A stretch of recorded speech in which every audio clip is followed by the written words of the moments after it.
Online class में आपका स्वागत है। आज हम पढ़ेंगे विशेषण के बारे में। तो पहले जानते हैं विशेषण की परिभाषा। विशेषण जो शब्द संज्ञा या सर्वनाम की विशेषता बताते हैं। जो शब्द संज्ञा और सर्वनाम की विशेषता बताते हैं। जो शब्द संज्ञा और सर्वनाम की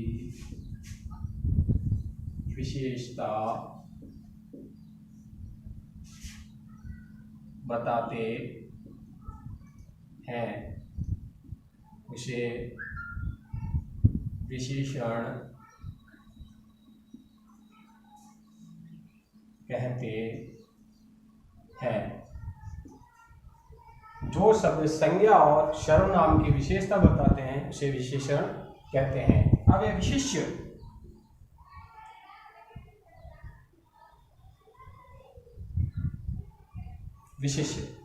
जिन शब्दों की विशेषता बताई जाती है। जिन शब्दों की विशेषता बताई जाती जिन शब्दों की विशेषता बताई जाती है, जैसे काली सड़क,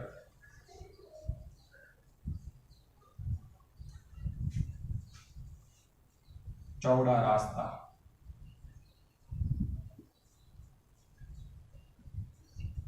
इसमें काली सड़क में काली शब्द है विशेषण।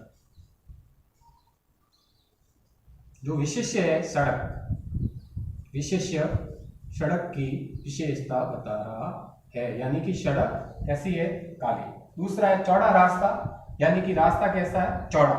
रास्ते की विशेषता यानी विशेषण शब्द है चौड़ा और रास्ता शब्द है विशेष। तो ये शब्द है विशेष्य, यानी विशेषता बताते, सड़क की विशेषता बताई जा रही है तो ये विशेष्य है। इसी प्रकार ये शब्द है विशेषण और रास्ता विशेष्य, क्योंकि रास्ते की विशेषता यानी जिस शब्द की विशेषता बताई जाती है वो विशेष्य कहलाता है। अब है विशेषण के भेद। विशेषण के मुख्य चार भेद होते हैं। विशेषण के मुख्य चार भेद होते हैं।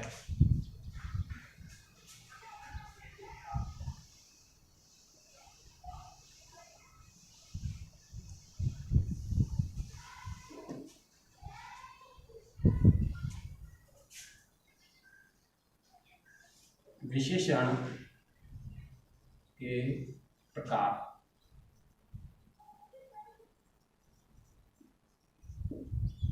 विशेषण के मुख्य चार प्रकार होते हैं।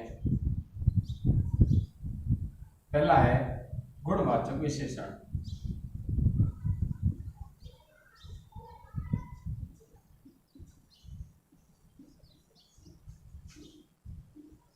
दूसरा है संख्यावाचक विशेषण।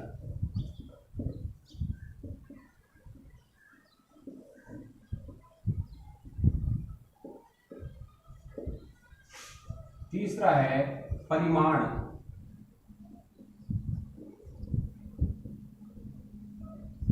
विशेषण, परिमाणवाचक विशेषण। और चौथा है संकेतवाचक या सार्वनामिक विशेषण।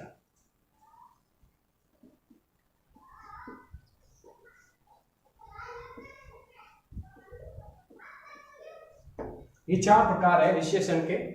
पहला है गुणवाचक विशेषण।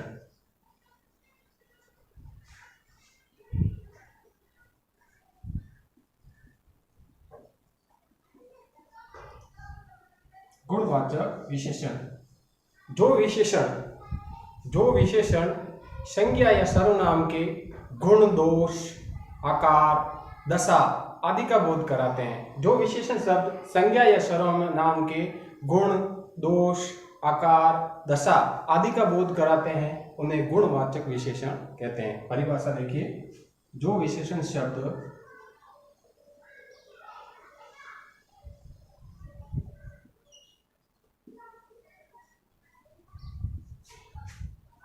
संज्ञा या सर्वनाम के गुण, दोष, गुण दोष, आकार, दशा की विशेषता बताते हैं। जैसे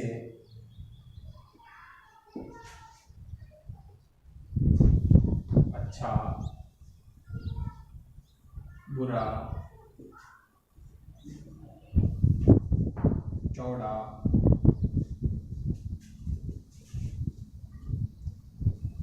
आदि। इसी प्रकार और भी है, जैसे अच्छा है, बुरा है, चौड़ा है, काला है, गोरा है। दूसरा भेद है गुणवाचक। पहला भेद था गुणवाचक और दूसरा भेद है संख्यावाचक।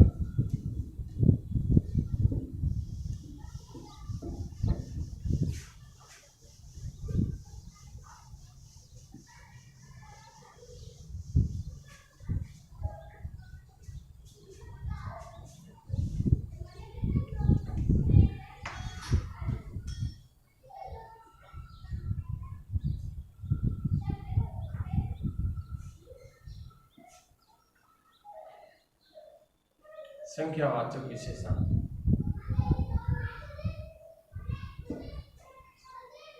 संख्या का अर्थ होता है गिनती। संख्या का अर्थ है गिनती। यानी जो विशेषण शब्द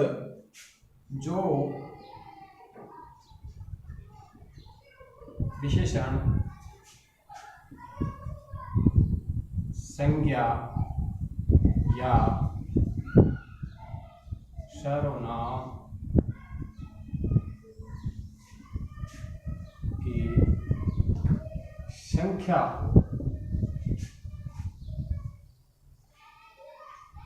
संबंधी विशेषता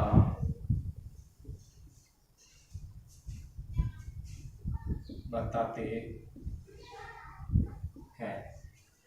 जैसे अब संख्यावाचक विशेषण के भी दो भेद है, निश्चित संख्यावाचक और अनिश्चित संख्यावाचक।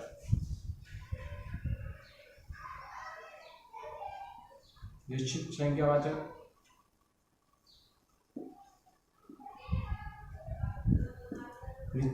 और दूसरा है अनिश्चित संख्यावाचक।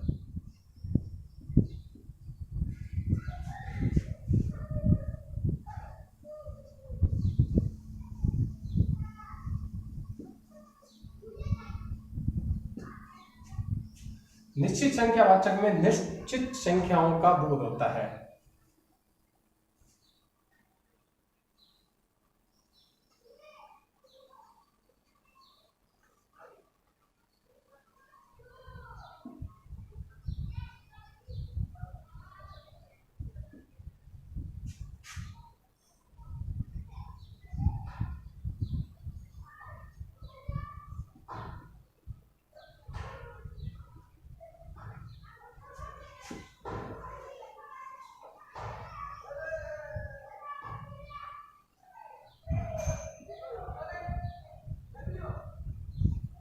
बोध होता है, निश्चित संख्याओं का बोध होता है। जैसे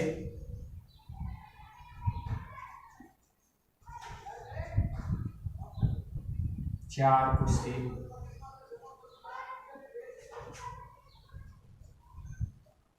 2 पंखे आदि।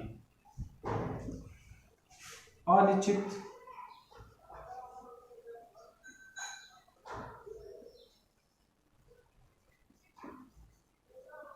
अनिश्चित संख्यावाचक में अनिश्चित संख्याओं का बोध होता है।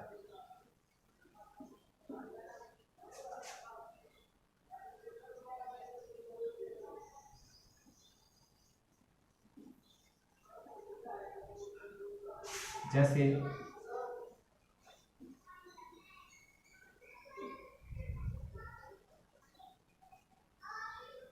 कुछ कुर्सियां,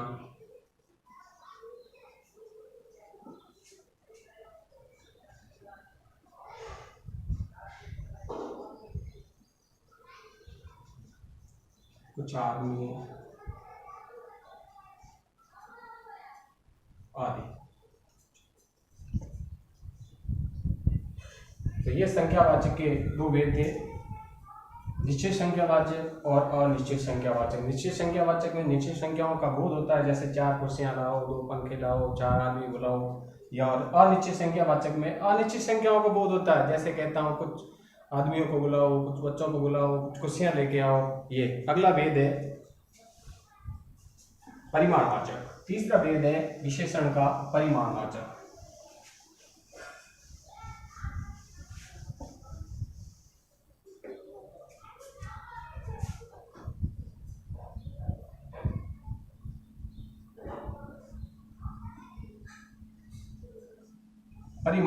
परिमाणवाचक में जो विशेषण शब्द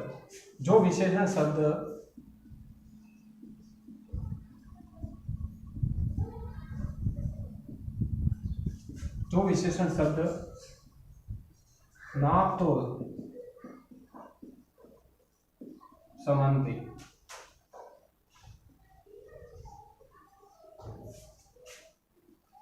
विशेषता का बोध कराते हैं।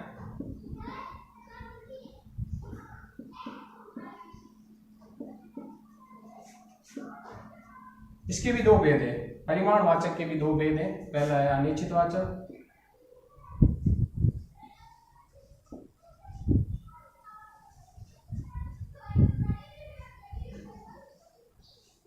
और दूसरा है निश्चित। पहला निश्चितवाचक और दूसरा है अनिश्चितवाचक।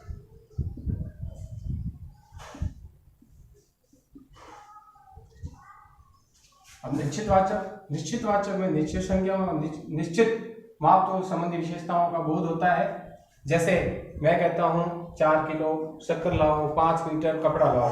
और अनिश्चित में अनिश्चित मापतोल संबंधी विशेषताओं का बोध निश्चित होता है। जैसे मैं कहता हूं कुछ थोड़ा पानी लाओ, कुछ शक्कर लेके आओ, तो ये अनिश्चित में आता है। अब चौथा है संकेतवाचक या सार्वनामिक। संकेतवाचक या सार्वनामिक, तो जो विशेषण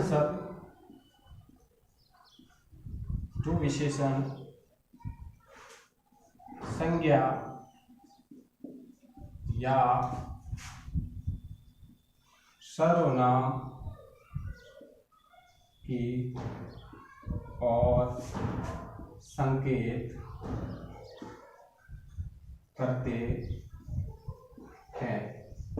जो विशेषण संज्ञा या सर्वनाम के और संकेत करते हैं उसे संकेतवाचक सर्वनाम कहते हैं। और जो विशेषण सब संज्ञा या सर्वनाम के और संकेत करते हैं उसे संकेतवाचक सर्वनाम कहते हैं। और जो विशेषण शब्द सर्वनाम शब्दों से बनते हैं ये तो संकेतवाचक कहते हैं। और जो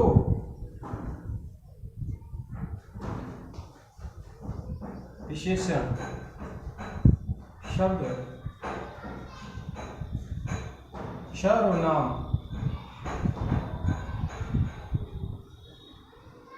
शब्दों से बनते हैं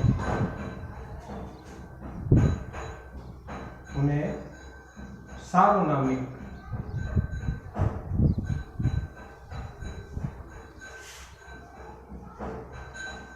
विशेषण भी रहते हैं। जैसे यह मकान मेरा है, ये मकान मेरा है। ये शब्द सर्वनाम जो विशेषण यह की विशेषता बता रहा है, और दूसरा है मकान जो संज्ञा की विशेषता बता रहा है। तो इसलिए इसे संकेतवाचक या सार्वनामिक विशेषण भी कहते हैं। अब ये विशेषण की 3 अवस्थाएं।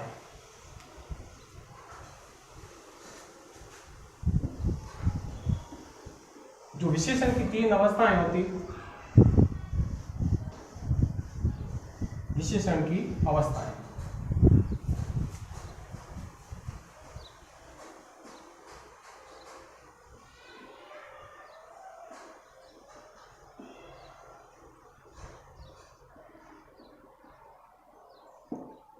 विशेषण की अवस्थाएं, विशेषण की 3 अवस्थाएं होती है।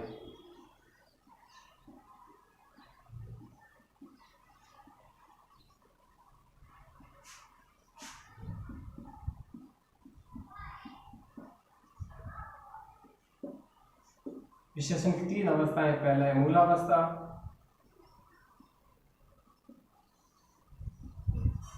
दूसरा है उत्तरावस्था,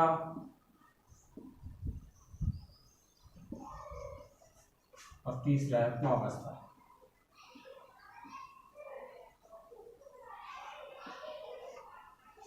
सबसे पहले है मूलावस्था, जिसमें वाक्य जो विशेषण अपनी मूल दशा में रहते हैं, यानी कि जो विशेषण अपनी सामान्य स्थिति में रहते हैं, जिससे किसी की कोई तुलना नहीं की जाती है। जैसे राम अच्छा लड़का है, जैसे राम अच्छा लड़का है। और उत्तरावस्था, जब 2 व्यक्तियों या 2 वस्तुओं के मध्य तुलना की जाती है और दोनों में से किसी एक को कम या अधिक बताया जाता है। जैसे राम से अच्छा मोहन है, राम से अच्छा मोहन है, यानी राम और मोहन से तुलना करके राम की तुलना में मोहन को अच्छा और बेहतर बताया गया किसी गुण की ओर। और तीसरा है उत्तमावस्था, जिसमें एक से अधिक व्यक्ति या वस्तुओं के बीच में तुलना की जाती है, उनके बीच में, दोनों के बीच में तुलना करके किसी एक को सर्वश्रेष्ठ बताया जाता है। बहुत सारे अधिक से व्यक्तियों या वस्तुओं के मध्य तुलना की जाती है, उसमें से सिर्फ एक को ही अधिक या कम बताया जाता है। जैसे मुंबई की ताज हरी होटल सब होटलों से अच्छी है, जैसे मुंबई की ताज हरी होटल सब होटलों से अच्छी है, यानी सब होटलों की तुलना करके उस होटल को सबसे अधिक बताया गया। ये 3 अवस्थाएं हैं। और गुण सिर्फ, और विशेषण की जो अवस्थाएं हैं, जो 3 अवस्थाएं हैं, वो सिर्फ गुणवाचक विशेषण में रहती है। ये विशेषण की तीनों अवस्थाएं हैं, वो सिर्फ गुणवाचक विशेषण में ही रहती है। गुणवाचक विशेषण, इस गुणवाचक विशेषण में ये तीनों अवस्थाएं सिर्फ गुणवाचक विशेषण जो भेद है इस विशेषण में रहता है। मूल अवस्था में वाक्य अपने उसी स्थिति में रहता है, जैसे, और उत्तरावस्था में तर लगता है और उपमावस्था में तम का प्रयोग किया जाता है। जैसे उदाहरण के तौर पे मैं कहूं तो, जैसे मैंने कह दिया श्रेष्ठ, तो ये मूल अवस्था में है अपना। दूसरा है उत्तरावस्था श्रेष्ठतर, और उपमावस्था श्रेष्ठता। उसी प्रकार ये उदाहरण, इस प्रकार तर और तम लगता है इन अवस्था में। आज के लिए इतना ही, धन्यवाद।